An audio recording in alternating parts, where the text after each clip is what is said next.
بات بڑے واضح طور پر اس بات کو ذکر کرتے تھے. ایک دفعہ درود پاک پڑھیے گا.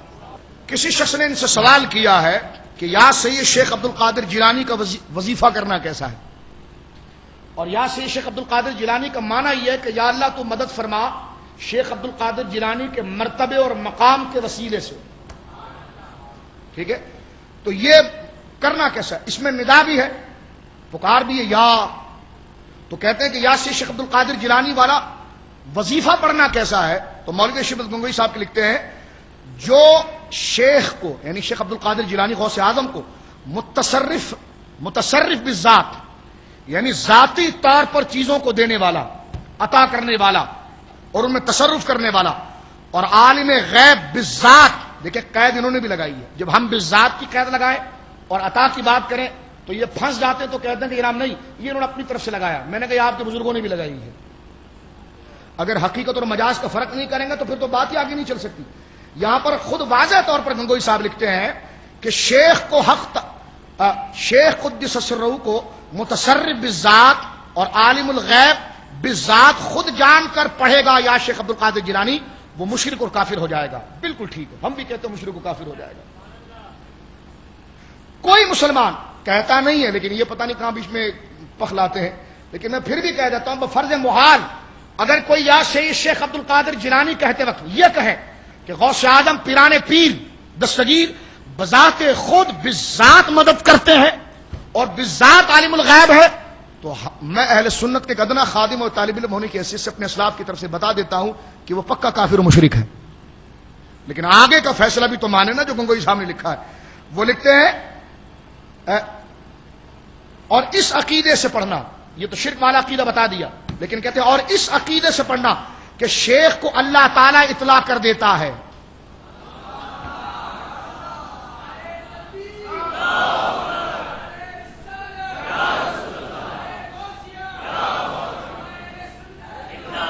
شیخ کو اللہ تعالیٰ اطلاع کر دیتا ہے اور اللہ کے اذن سے شیخ حاجت میں مشکل کشائی کر دیتے ہیں, حاجت براری کر دیتے ہیں. یہ بھی مشرک نہ ہوگا. مشرک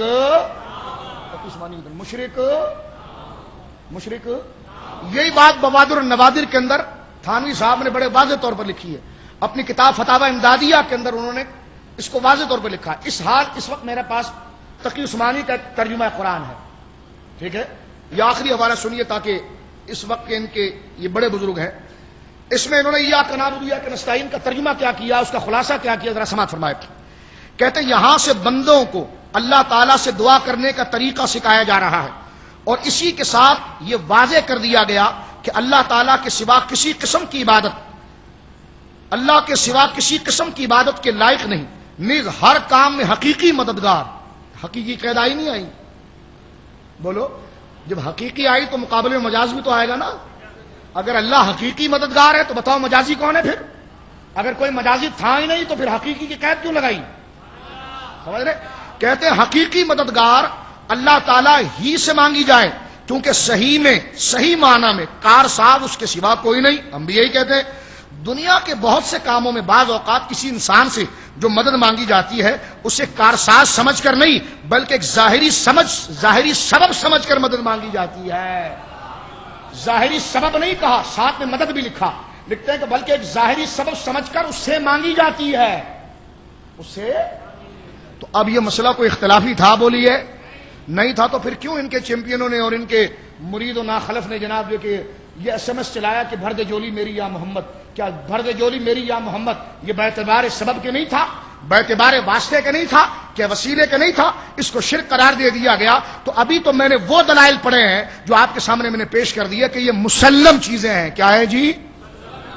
میں نے دیوبندیوں کی عبارت الگ پڑھی ہے, شاہ عبد العزیز صاحب کی الگ پڑھی ہے, اس لیے کہ شاہ عبد العزیز غیر مقلدین کے نزدیک اور دیوبندیوں کے نزدیک دونوں کے نزدیک مسلم ہے. انشاءاللہ ایک نشست میں نے اور بھی کرنی ہے, شاید رمضان میں کروں, کہ مشرک کون ہے اصل میں. مشرک اصل میں کون ہے اس میں غیر مقلدین کی کتابوں سے آپ کو بتاؤں گا کہ جناب وہ عقیدہ انہوں نے خود لکھا ہے اور اہل سنت کو جناب جو ہے کہ مشرک قرار دینے کی کوشش کی ہے. اب جب آپ میرے دوستو یہاں پر اس بات کو جان چکے تو آئیے میں احادیث کی طرف آپ کی توجہ کو لے جانے سے پہلے ایک بات یہاں پر عرض کرتا ہوں عقیدے کے بعد. ٹھیک ہے, دیکھیں یہ ہماری دیانت ہے میرے دوستوں، تحدی سے نعمت، کہ میں چاہتا تو جو اتنی کتابوں پر میں نے اتنی رات لگا کر محنت کی ہے تو میں چاہتا تو یہ منٹوں میں آپ کے سامنے پڑھنا شروع کر دیتا، لیکن ان کتابوں کو پڑھ کر میں نے پہلے عقیدے کا مقدمہ تیار کیا ہے، ٹھیک ہے نا؟ اس مقدمے کی وضاحت یہ کی کہ آگے جو بھی دلائل آئیں گے وہ انہی عقائد پر پرکھے جائیں گے، اسی بنیاد پر پرکھے جائیں گے کہ یہ سبب ہے، واسطہ ہے، مؤثر حقیقی اللہ ہے۔ بولیے مؤثر حقیقی، مؤثر حقیقی اللہ ہے۔ اب یہاں پر آئیے دوسری چیز، اب مدد مانگنے کے دو طریقے ہیں، سبب سے مدد مانگنے کے، بولیے۔ اب یہ بالکل اس کی باریک لکیر میں آپ کے سامنے لا رہا ہوں اور موضوع بالکل اپنے راستے پر آ گیا۔ اب سنیے کہ اب بندگان خدا سے استمداد یعنی مدد طلب کرنے کے دو طریقے ہیں۔ یہ دو لفظوں کے اختلاف کی وجہ سے ہے، ورنہ معنی اور مقصد دونوں کا ایک ہی ہے۔ یعنی دو طریقوں سے اولیاء سے مدد مانگی جاتی ہے۔ لفظ دو قسم کے بولے جاتے ہیں، توجہ رکھیے گا۔ انبیاء سے لفظ دو قسم کے بولے جاتے ہیں، انبیاء سے لفظ دو قسم کے بولے جاتے ہیں، لیکن میرے دوستو یہ لفظ ادائیگی میں دو ہیں، معنی دونوں کا ایک ہی ہے، معنی دونوں کا۔ میں اگر آپ کو جناب کہوں اور بھائی کہوں، لفظ مختلف ہے، معنی ایک ہی ہے کہ میں آپ کو عزت دے رہا ہوں۔ تو بس سمجھیے کہ لفظ ادائیگی کے اعتبار سے دو ہیں، لکھنے کے اعتبار سے دو ہیں، تلفظ کے اعتبار سے دو ہیں، اپنی ترکیب کے اعتبار سے دو ہیں، لیکن معنی اس کا جس کو مترادف کہتے ہیں، جس کو مترادف کہتے ہیں، کیا کہتے ہیں؟ مترادف اس کو کہتے ہیں جو لفظ لکھت میں، پڑھت، بولنے میں، املے میں مختلف ہو، لیکن معنی اس کا، بولیے معنی اس کا، طاقت اور قوت الگ الگ لفظ ہے کہ نہیں؟ معنی ہے کہ بولو نا، طاقت اور قوت مترادف ہے نا؟ آپ کہتے ہیں نا بھائی یہ تو طاقت اور قوت کی بات ہے، طاقت اور قوت لکھنے میں بھی الگ ہے، تلفظ میں بھی الگ ہے، لیکن معنی دونوں کا ایک ہی ہے نا۔ جو معنی طاقت کا ہے وہی قوت کا ہے، جو معنی طاقت کا ہے وہی قوت کا ہے۔ تو بس میں آسان انداز میں عرض کرنا چاہ رہا ہوں کہ اولیاء سے مدد طلب کرنے کے دو طریقے ہیں۔ دو طریقوں سے مراد یہ کہ دو قسم کے جملے بولے جاتے ہیں، اور وہ لفظوں میں اختلاف ہے، معنوں میں کوئی اختلاف نہیں ہے، اور لفظوں کا اختلاف کس بنا پر ہے؟ لکھنے کے اعتبار سے، بولنے کے اعتبار سے۔ پہلی چیز توجہ سنیے گا، اب بندگان خدا سے استمداد یعنی مدد طلب کرنے کے دو طریق ہیں۔ ایک یہ کہ دو لفظوں کے اختلاف کی وجہ سے ہے، ورنہ معنی دونوں کا ایک ہی ہے۔ نمبر ایک کہ ان اولیاء انبیاء کو بارگاہ الہی میں بطور وسیلہ کے لفظ کے ذکر کر کے اللہ تعالیٰ سے حاجت طلب کی جائے، یعنی لفظ یہ کہا جائے یا اللہ نبی مکرم جناب محمد رسول اللہ صلی اللہ علیہ وسلم کے وسیلے سے، وسیلے کا لفظ بولیں، وسیلے سے، ان کے واسطے سے، ان کے ذریعے سے، ان کے صدقے سے میری مدد کر دے۔ اب دیکھیں یہ ایک طریقہ ہوا مدد لینے کا، اس میں لفظ وسیلہ آپ نے زبان سے کہا، حضور کی ذات کے لیے وسیلہ ذکر کیا، حضور کی ذات کو وسیلے کے ضمن میں لائے آپ، ٹھیک ہے، اور آپ نے ذکر کیا کہ یا اللہ سرکار کے وسیلے سے مجھے عطا فرما۔ ایک لب و لہجہ مدد مانگنے کا یہ ہے، میں چاہ رہا ہوں کہ موضوع بالکل کلیئر ہو جائے، اس لیے میں نے اس کو کھولا الگ الگ کیا ہے۔ ایک مدد مانگنے کا لب و لہجہ یہ کہ یا اللہ مدد فرما نبی پاک کے وسیلے سے، غوث پاک کے وسیلے سے، اور ایک لب و لہجہ یہ ہے کہ مدد تو اللہ ہی سے طلب کرنا مقصود ہوتا ہے، مگر لفظ وسیلہ ذکر نہیں کیا جاتا، بلکہ براہ راست مجازن اسی کو کہہ دیا جاتا ہے، یا رسول اللہ آپ دے دو نا، یا غوث اعظم آپ دے دو نا۔ اب یہ لفظ میں فرق ہے، لیکن مراد وہی ہے کہ سبب دونوں جگہ ہی سمجھا جا رہا ہے، واسطہ دونوں جگہ ہی سمجھا جا رہا ہے۔ یہ لب و لہجہ ہے، یہ قرآن میں بھی اختیار کیا گیا ہے، اس کو کہتے ہیں حقیقت اور مجاز بھی۔ حقیقت و فعل کو جب حقیقی فاعل کی طرف پھیر دیں تو حقیقت ہے، اللہ نے دیا، اور جب کہا جائے مصطفیٰ نے دیا تو فعل کو حقیقی فاعل کی طرف نہیں بلکہ وہ فعل جس کے ذریعے ظاہر ہو رہا تھا اس کی طرف پھیر دیا، تو یہ مجازن ہے۔ کہا جی اللہ نے بارش دی، بالکل حقیقت ہے، بادل نے بارش دی، مجازن ہے۔ تو جس طرح ہم مسلمان یہ کہہ کر کہ بادل نے بارش دی کافر نہیں ہوتے، پونسٹون نے سر کے درد کو دور کر دیا، فلاں دوائی نے سر کے درد کو دور کر دیا، مرض کو ختم کر دیا، پانی نے میری پیاس بجھا دی، روٹی نے میری بھوک ختم کر دی، آگ نے مجھے جلا دیا، زہر نے مار دیا۔ یہ تمام چیزیں ہم ذکر کر رہے ہیں واسطوں کے حوالے سے، اس میں وسیلے کا لفظ کچھ نہیں ہے، ڈائریکٹ واسطے کو مخاطب کر رہے ہیں، لیکن پھر بھی لفظ تو ڈائریکٹ جا رہا ہے، لیکن دل میں معنی یہی ہے کہ اس کے واسطے سے، اس کے واسطے سے، اس کے واسطے سے۔ تو اب آپ دیکھیے کہ واسطے سے مدد لینے کا اور ذریعے سے مدد لینے کے دو طریقے، یا تو لفظ میں ذریعہ ذکر کیا جائے یا اس کو ڈائریکٹ اس کو مخاطب کیا جائے، تو وہ ڈائریکٹ مخاطب کرنے کے طریقے میں اس میں بھی وسیلہ ہی ہے، اس میں بھی وسیلہ، اس لیے کہ مقصود حقیقی نہ ولی کی ذات ہے نہ نبی کی، اللہ ہی کی ذات ہے۔ تو جب مقصود حقیقی اللہ ہی کی ذات ہے تو یہاں جو لفظ بدل رہا ہے یہ مجازن بدل رہا ہے، مقصود تو وہی ہے کہ دینے والا اللہ ہی ہے۔ بھائی ذرا پانی دے دو، یہ اللہ دے گا، ہے پانی دے دو یہ اللہ ہی دے گا، کہ میرا کام کر دو کہ اللہ کارساز ہے۔ تو ہمارے روزمرہ بولی کے اندر یہ بات ہوتی کہ نہیں ہوتی؟ یہاں یہ پخ لگانا کہ تحت الاسباب فوق الاسباب مانے گا، نہ اگر یہ عقیدے سے پانی مانگا جائے کہ یہ بندہ اللہ کی عطا کے بغیر خود طاقتور ہے اور پانی دے دے تو یہ قریب بھی ہے، زندہ بھی ہے، موجود بھی ہے، شرک ہوگا کہ نہیں ہوگا؟ ہوگا، اس لیے کہ اللہ کی قدرت کا انکار۔ لیکن اگر یہ مدد کی جائے کہ جناب پانی اللہ ہی دے گا، اس کو بھی طاقت اللہ نے دی ہے اور یہ اس کا واسطہ بن رہا ہے، تو یہ چاہے قریب ہو یا دور، زندہ ہو یا فوت شدہ، ہر صورت میں مدد جائز ہے، اس لیے کہ یہ تو محض واسطہ ہے، اللہ ہے جو زندہ ہے، جسے نہ دوری ہے نہ قریبی ہے نہ موت ہے۔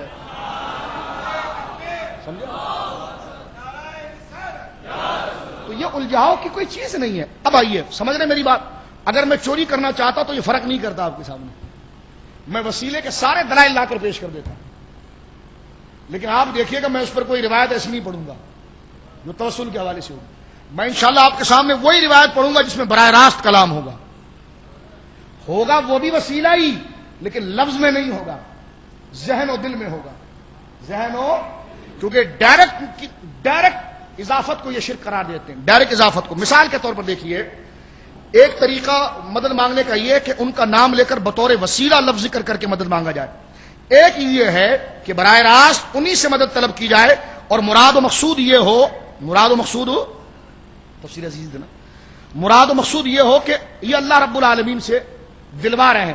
اب سنیے، یہ کہنا کہ یار تم وسیلے کا لفظ کیوں نہیں بولتے، غیر مقلد وسیلے کے مکمل منکر ہیں، جبکہ دیوبندی اس کے بالکل قائل ہیں۔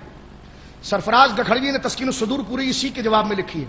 خود دیوبندی فرقے میں دو گروہ ہو گئے تھے اور ہیں، ایک مماتی گروپ ہے جو انبیاء کو قبر میں زندہ نہیں مانتا، اور ایک ان میں گروپ ہے حیاتی۔ دیکھیے خود معاذ اللہ اہل سنت پر اللہ کا فضل ہے کہ ان میں عقیدے کا اختلاف نہیں ہے۔ دیوبندیت میں کئی دفعہ عرض کر چکا ہوں کہ عقیدے کا اختلاف ہے، دونوں ہی اشرف علی تھانوی صاحب کے ماننے والے، گنگوہی کے ماننے والے، نانوتی کے ماننے والے، لیکن ایک دوسرے پر کفر کا فتویٰ دیتے ہیں، اس لیے کہ ایک گروہ وہ ہے جو نبی پاک کو قبر میں زندہ مانتا ہے، دوسرا کہتا ہے معاذ اللہ حضور قبر میں زندہ نہیں، اللہ کے پاس زندہ ہے۔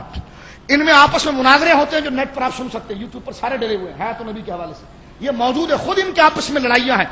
تو سرفراز گکھڑوی جو اس وقت دیوبندیوں کے سب سے مسلم ترجمان ہے، انہوں نے اپنی برادری کے نافرمان غداروں کے خلاف کتاب لکھی تسکین الصدور۔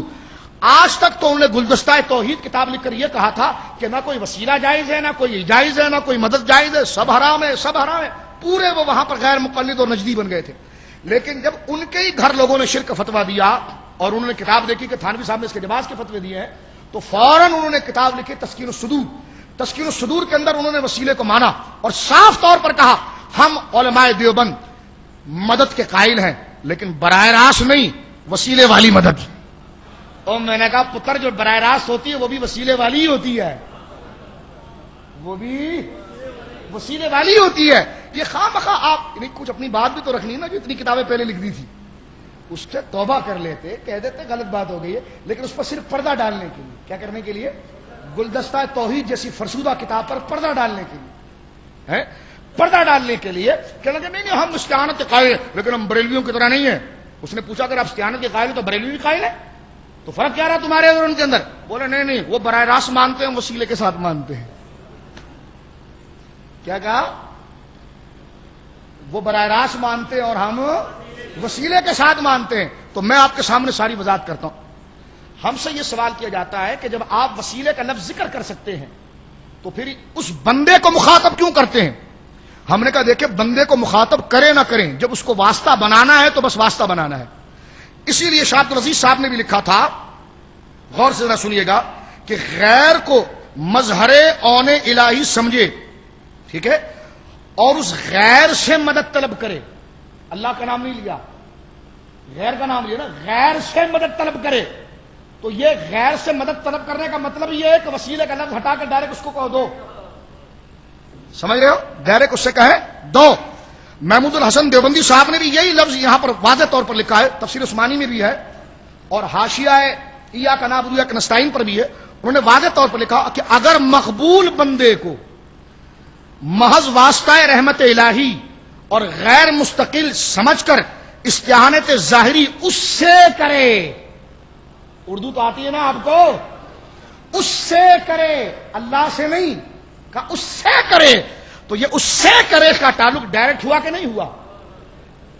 دیکھیں عبارت انہوں نے لکھی ہے، وہ کہتے ہیں کہ محمود الحسن دیوبندی صاحب کہ اگر کسی مقبول بندے کو محض واسطہ رحمت الہی اور غیر مستقل سمجھ کر، ٹھیک ہے، واسطہ تو سمجھ گیا، لیکن واسطہ سمجھے کس طرح، واسطے کو بیان کیسا کریں؟ وسیلے کے لفظ سے یا ڈائریکٹ اس سے؟ تو یہ لکھتے ہیں کہ استعانت ظاہری اس سے کرے تو در حقیقت حق تعالی ہی سے استعانت ہوگی. تو میں نے کہا چاہے لفظ ڈائریکٹ ہو یا وسیلے کے ذریعے ہو، کچھ بھی ہو، جب سبب سمجھ نہیں آ تو دونوں طرف سے لفظوں کی اجازت ہے، دونوں طرف سے لفظوں کی بولیے. اب سمجھے میری بات آپ؟ لہذا اب ثابت ہوا کہ اگر یہ کہنا کہ آپ کے سوا میرا کوئی نہیں، میری مشکل حل کر دیں یا رسول اللہ، یہ بھی وسیلہ ہی ہے، کیونکہ مدد اس سے کرے، یہ اس کی نظیر ہے، یہ اس کی مثال ہے، مدد اس سے کرے. اگر کوئی یہ کہے، میں اس کی مجازی مثال دے رہا ہوں، آپ کے سوا میرا کوئی نہیں، آپ میری مشکل حل کر دیں، یا یہ کہے آپ میری مدد فرمائیں، یا یہ کہے میں آپ کی پناہ مانگتا ہوں، میں آپ کی پناہ میں آنا چاہتا ہوں یا رسول اللہ، یا یہ کہے کہ آپ میری حاجت پوری کر دیں، یا یہ کہے کہ یا رسول اللہ مجھے شفا دے دیں، تو یہ ڈائریکٹ کے سارے الفاظ ہیں. کیا الفاظ ہیں؟ ڈائریکٹ کے الفاظ ہیں. لیکن یہ شرک اس لیے نہیں کہ یہ ڈائریکٹ ہونے کے باوجود ادائیگی مجازن ہے، مانن یہی ہے کہ یہ سبب ہے، دینے والا اللہ ہے. دینے والا، بولیے دینے والا. اب تھوڑا سے آگے چلتے ہیں. ایک بات یہاں پر ایک اور میں عرض کر دوں آپ کی خدمت کے اندر، سننے کا موڈ ہے؟ سن رہے ہیں آپ؟ سنیے ذرا اس کو. میں چاہتا ہوں کہ اوپری بات کرنے کے بجائے بنیاد ہی سے گفتگو ہو، تاکہ آپ کے سامنے ان کی موٹی موٹی اور چھوٹی چھوٹی اور لوٹی لوٹی جتنی کتابیں بھی آ جائے، تو جب آپ کو مقدمہ سمجھ میں آ گیا تو آپ ہر ایک کو اڑا کے چٹکیوں میں گل کریں گے. پھر جب آپ کو بحث کا موضوع منتخب ہو گیا اور رخ سمجھ میں آ گیا کہ بحث کی بنیاد کیا ہے، اس کے مبادیات کیا ہیں، اس کے اصول کیا ہیں، اس کے قواعد کیا ہیں، اس کے شرائط کیا ہیں، کن ستونوں پر وہ بحث کھڑی ہے، تو جب آپ کو ستون پتہ چل گیا تو آپ خود کہیں گے ہمیں سب مانتے نہیں، لکھنے کا فائدہ کیا، خواہ اتنی موٹی کتاب لکھ دی، خواہ اتنی بڑی تقریر، ہم مانتے نہیں ایسا ہمارا. اس لیے میں آپ کو اس بنیاد کو سمجھا رہا ہوں، دلائل تو خود بخود سمجھ میں آ جائیں گے، بنیاد آپ کو میں سمجھا رہا ہوں.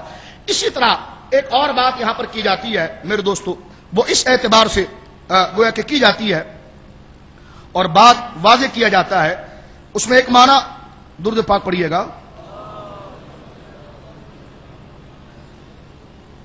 میں نے پہلے عرض کیا یہ لفظ بڑے ڈائریکٹ جا رہے ہیں، لیکن اس میں مؤثر حقیقی مستقل بذات اللہ ہی ہے، سبب کو غیر مستقل سمجھا جا رہا ہے، اللہ کی رحمت کا مظہر سمجھا جا رہا ہے، تو لہذا یہ جائز ہے. ایک بات یہاں پر یہ پیدا ہوتی ہے کہ ٹھیک ہے مظہر تو سمجھا جائے، لیکن الفاظ ان پر وہ استعمال نہ کیا جائے. ان نافرمان دوستوں کا ایک حال یہ بھی ہے کہ یہ چھوٹی چھوٹی باتوں پر ایسے جلے ہوئے ہیں، وہ کہتے ہیں نا کہ سوتن والے کام، کہ وہ چھوٹی سی چیز بھی جس میں شکوا نہ ہو، شکوا کر کے بات کا بدنگا بنا دو. اب یہاں سے تو پھنس گئے نا کہ نا چلو ٹھیک ہے، لیکن تم جو ہے وہ لفظ ایک جیسا استعمال کرتے ہو، جو لفظ اللہ کے لیے بولتے ہو بندے کے لیے بھی بولتے ہو، لہٰذا یہ شرک ہے. یہ خواہ مخواہ کی ایک بات ہے. میں نے کہا آپ غیرت والے ہیں، کہاں؟ میں نے کہا اللہ بھی غیرت والا ہے، تو آپ کون ہیں؟ میں نے کہا جامع ترمذی کی حدیث ہے، اللہ فرماتا ہے میں غیرت والا ہوں، تو تم کون؟ آپ غیرت ہے؟ کہنے لگا نہیں جی غیرت مند ہوں. میں نے کہا تو شرک ہو گیا نا کہ آپ کو بھی غیرت مند کریں، اللہ کو بھی غیرت مند کہیں. ہم نے کہا آپ اس پر رکنا ہے کہ جو لفظ اللہ کو کہا جائے بندے کو نہیں کہا جا سکتا، تو پھر آپ کو کیا کہیں؟ اللہ زندہ ہے تو آپ کو کیا کہیں؟ مردہ ہیں آپ، مر کر مٹی میں مل گئے. اللہ دیکھتا ہے تو آپ کو کیا کہیں کہ آپ بندے ہیں. اللہ سنتا ہے تو آپ کو کیا کہیں کہ آپ بہرے. کہنے لگا نہیں نہیں میں بھی دیکھتا ہوں. تو شرک کیوں نہیں؟ کہا نہیں اللہ اور معنی میں میں اور معنی میں. تو میں نے کہا یہی تو فرق ہوا نا. تو ظالم اس بحث کو چھڑنے کی ضرورت کیا ہے؟ اس بحث کو، اس پر میں دو لفظ عرض کرنا چاہتا ہوں، توجہ میری طرف رکھیے۔ میں عرض کرنا چاہ رہا تھا کہ لفظی اشتراک سے شرک نہیں ہوتا، میں اکثر آپ کو بتاتا ہوں۔ ایک لفظ دو ذاتوں پر بولا جائے اور معنوں میں فرق ہو، کہ جو پہلی ذات کے لیے لیا جا رہا ہے اس لفظ کو اور معنی میں، دوسرے کے لیا جا رہا ہے اور معنی میں فرق کر دیا جائے تو شرک بے ادبی نہیں ہوتی۔ دیکھیں والد بھی انسان ہے، مرد ہے، اور بیٹا بھی مرد ہے، ٹھیک ہے، لیکن اگر والد کو مرد کہا جائے تو اس کی ایک صفت درمیان میں اور ہے جو سب سے ممیز ہے، جو باپ ہونے کی۔ صرف دونوں کو مرد کہنے کی وجہ سے معاذ اللہ یہ نہیں ہوگی کہ اس باپ کی بیوی اس لڑکے کے لیے حلال ہو جائے گی۔ یہ برسبیل تنزل در تنزل میں آپ کے سامنے مثال پیش کر رہا ہوں کہ اگر ایک لفظ دو ذاتوں پر بولا جائے اور معنوں میں فرق کیا جائے تو احترام رہتا ہے۔ مرد دونوں ہیں لیکن احترام کے درجے جس معنی میں وہ ہے اس معنی میں یہ نہیں، گھر کا فرد جس معنی میں وہ ہے اس معنی میں یہ نہیں۔ تو اسی طرح جو لفظ اللہ رب العالمین کے لیے بولا گیا وہ بندوں کے لیے اگر بول دیا گیا تو لفظی اشتراک سے شرک نہیں ہوتا جب تک معنی میں اتحاد نہ ہو۔ بولیے معنی میں توجہ کریں، معنی میں۔ اب آئیے میں لفظی چیز یہ حضرات ذکر کرتے ہیں، شرک اس کو کہتے ہیں کہ اللہ کی صفات میں کسی کو شامل کرنا، اللہ کے ناموں میں کسی کو شامل کرنا۔ میں نے کہا آپ کافر ہیں، کہنے لگے نہیں مومن ہوں۔ میں نے کہا اللہ بھی مومن ہے، تو آپ تو خود کافر ہو گئے۔ میں نے کہا آپ کا نام کیا ہے؟ کہنے لگے یہ مولانا فلانا۔ تو میں نے کہا فلانا تو آپ کا نام ہے کہ مولانا آپ ہے نا؟ کہاں؟ میں نے کہا تو اللہ مولانا ہے۔ مولانا کون ہے؟ اللہ ہے۔ اب آئیے لفظی اشتراک پر ایک میں مختصر سی بات آپ کے سامنے کرنا چاہتا ہوں۔ سورہ بقرہ آیت نمبر 143 اللہ رب العالمین شاہ فرماتا ان اللہ بالناس لرؤوف الرحیم، کہ بے شک اللہ رب العالمین اپنے بندوں پر رؤوف الرحیم ہے، ٹھیک ہے۔ نبی پاک صلی اللہ علیہ وسلم کے لیے ارشاد ہوا، سورہ توبہ ختم ہو رہی ہے، آیت نمبر 168 اللہ رب العالمین شاہ فرماتا ہے اپنے حبیب سے بالمؤمنین رؤوف الرحیم، میرا مصطفیٰ میرے بندوں پر رؤوف الرحیم ہے۔ اب آپ دیکھیں اللہ رب العالمین نے خود کے لیے بھی رؤوف الرحیم فرمایا، اپنے مصطفیٰ کے لیے بھی فرمایا۔ اب لفظی اشتراک ہے کہ نہیں؟ دونوں جگہ پر لفظ ہے کہ نہیں؟ شرک کیوں نہیں ہوا؟ کیا قرآن شرک کی دعوت دے رہا ہے؟ پتا چلا تمہارے ذہنوں میں خناس ہے، قرآن تو ہدایت کی کتاب ہے، قرآن تو ہدایت کی کتاب ہے۔ لفظوں میں اشتراک ضرور ہے لیکن سورہ بقرہ میں جو رؤوف الرحیم کہا گیا ہے رب کے لیے وہ مستقل بھی ذات ہونے کی وجہ سے ہے، اور سورہ توبہ میں جو مصطفیٰ کے لیے کہا گیا ہے یہ اس کی عطا سے ہے۔ اب آگے چلیں، سورہ اعلیٰ کی آیت نمبر 1 سبح اسم ربک الاعلی، یہ اعلیٰ کس کی صفت ہے؟ اللہ کی۔ حضرت موسیٰ علیہ السلام کے لیے بولا گیا انک انت الاعلی، انک انت الاعلی، سورہ طٰہٰ آیت نمبر 68۔ دیکھیں اللہ نے اپنے لیے بھی اعلیٰ کا لفظ استعمال کیا اور حضرت موسیٰ کے لیے بھی کیا، اور ساتھ میں سارے ایمان والوں کے سورہ آل عمران آیت نمبر 139 ذکر ہو رہا ہے وَأَنْتُمُ الْأَعْلَوْنَ إِن كُنتُم مُؤْمِنِينَ، اے مسلمان تم سارے اعلیٰ ہو اگر تم مومنین ہو تو۔ اب آپ دیکھیں اللہ نے اپنے لیے بھی اعلیٰ فرمایا اور حضرت موسیٰ کو بھی اعلیٰ فرمایا، سارے مومنین کے اعلون فرمایا۔ اب مجھے بتائیے یہ شرک کیوں نہیں ہوا؟ تو پتا چلا کہ لفظی اشتراک سے شرک نہیں ہوتا جب تک معنی فرق نہ ہو۔ اللہ جس معنی میں اعلیٰ ہے حضرت موسیٰ اس معنی میں تھوڑی ہے، اللہ اعلیٰ ہے خود سے، حضرت موسیٰ اعلیٰ ہے اللہ کی عطا سے، ٹھیک ہے۔ اب تھوڑا سے آگے چلیں، اسی طرح قرآن مجید برہان رشید کی جگہ ذکر کرتا ہے یا ایھا الانسان ما غرک بربک الکریم، بربک الکریم، اللہ نے یہاں پر اپنے لیے کریم کا لفظ استعمال فرمایا، اور پیارے مصطفیٰ کے لیے سورہ تکویر آیت نمبر 19 میں فرمایا انہ لقول رسول کریم، انہ لقول رسول کریم۔ یہاں پر مصطفیٰ کریم صلی اللہ علیہ وسلم کے لیے کریم کا لفظ استعمال ہوا۔ یہ شرک کیوں نہیں ہوا؟ کہ اللہ پر بھی کریم بیک وقت بولا گیا ہے، نبی پاک پر بھی بولا گیا ہے۔ پتا چلا لفظی اشتراک، مل کر کہیں لفظی اشتراک سے شرک نہیں ہوتا۔ ایک لفظ دو ذاتوں پر بولا جائے تو شرک نہیں ہوتا جب تک کہ معنی میں فرق رکھا جائے۔ اسی طرح تھوڑا سے آگے چلیں، اللہ رب العالمین کے بارے میں فرمایا انت مولانا، سورہ بقرہ میں انت آیت نمبر 286 سورہ بقرہ انت مولانا، یہ ارشاد فرمایا۔ اور قرآن مجید برہان رشید میں حضرت جبرائیل اور حضرت ابوبکر اور حضرت عمر کے لیے سورہ تحریم کی آیت نمبر 4 میں فرمایا فإن اللہ هو مولاه وجبریل وصالح المؤمنین، اے مصطفیٰ اللہ بھی تیرا مولا، جبرائیل بھی تیرے مولا، ابو بکر و عمر بھی تیرے مولا۔ اور میں اکثر کہا کرتا ہوں یہاں پر کہ جب یا اللہ تو مولا و مددگار والی و ناصر ہے تو جبرائیل اور حضرت ابو بکر کو بنانے کی ضرورت کیا ہے؟ تو جواب آتا ہے کہ مدد کا خالق میں ہوں، ظاہر جبریل اور ابو بکر سے ہوگی۔ میں مؤثر حقیقی ہوں. میری مدد کے، میری مولائیت کے جو سبب ہیں وہ کبھی جبریل ہو جاتا ہے، کبھی ابو بکر ہو جاتا ہے، کبھی عمر ہو جاتا ہے.